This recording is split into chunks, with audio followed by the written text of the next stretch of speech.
do not feel 30 years old. More like 20.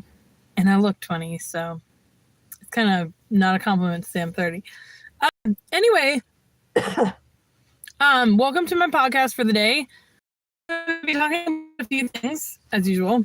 One thing I wanted to bring up is, ladies, do your makeup. I know that sounds ridiculous, but not that you're not beautiful without it, but I haven't done makeup in a while. I never do makeup, and I think it looks awesome. I did this green up here, and then I did beautiful eyelash, what do you call it, mascara. I did eyeliner, and I did lip, and I did blush. I never do makeup, so this is a big thing. Anyway, so I wanted to bring up a couple things today. One, I'm fine, I just need some water. I wanted to bring up the fact of death. So I know that sounds kind of creepy, but I think we need to talk about it. So for those of you who don't believe in the afterlife, you probably should. But anyway, when we have a person in our family or relatives or friends or, acquaintances that die, it's a very hard thing, right? Because we're losing that piece of us. And, you're sad for them too because they're dead. The thing is, this is what helps me with my dad dying, because my dad died about 2 years ago, October 17th. So in about 10 days, it'll be 2 years ago. And I was talking to my friend yesterday about how her dad died too. And it's very sad. And it's sad when people die. Do not deny that. But I think there's a way to cope with it better. I think that people mourn as if there's no hope. And even it says in the Bible, do not mourn as if there's no hope.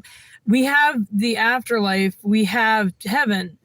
So I wanted to talk about that a little bit. So basically, when you die, you go to one of three places. Your soul goes to one of three places. So it either goes to heaven, purgatory, or hell. And then your body will meet it after, the last judgment and everything. But the thing that helps me with my dad, because I get emotional and I'll cry sometimes and do things because my dad died and everything. But the thing that helps is God issues death. God, not a person dies without God not just allowing it, but God wants that person dead. Now, it's kind of hard to imagine that because the innocent baby's dying, or I don't know, your grandma or, whoever dying. But the thing is, God's ways are not our ways. It says in the Bible. And there are times where we have to trust because God issues the hand of death. And that's what helps me, though, is God knew that my dad, Alexander, had, it was his time to go home. And then it, it's a good thing to know that. And that makes me start thinking about the afterlife. What is he experiencing right now? You know what I mean? It must be very, very nice there. And I've kind of seen my dad's spirit sort of before. It's hard to describe, but I went to the cemetery and I was praying for him or whatever. I'm sitting on not on his grave, but by his grave. I'm just talking to him and everything. And I told him, I said, I don't know if I'm supposed to get married because I just feel like there's no good guys out there and all this stuff. Oh, there's a little thing on my chest. Oh, that's so weird. And so I leave the cemetery and I'm driving away and there's this thing in my mind, ask God if you should get married and I said, God, I will get married if you show me a sign of my dad's spirit. I'm not joking. I looked back and he was there just for a split second. And I was like, oh my gosh. Cause it's different to see things like that. But, I actually have a little bit of time to talk. So if any of you have any questions or things you want to talk about, let me know in the comments below.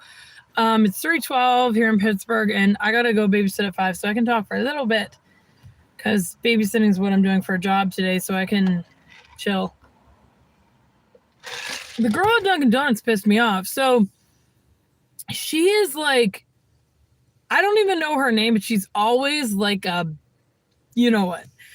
And so I come through the line today, and I'm asking her, can I have a large cup of water? And she's just telling me the total and everything. This girl always does this. And I'm like, okay, I guess she'll just, get it.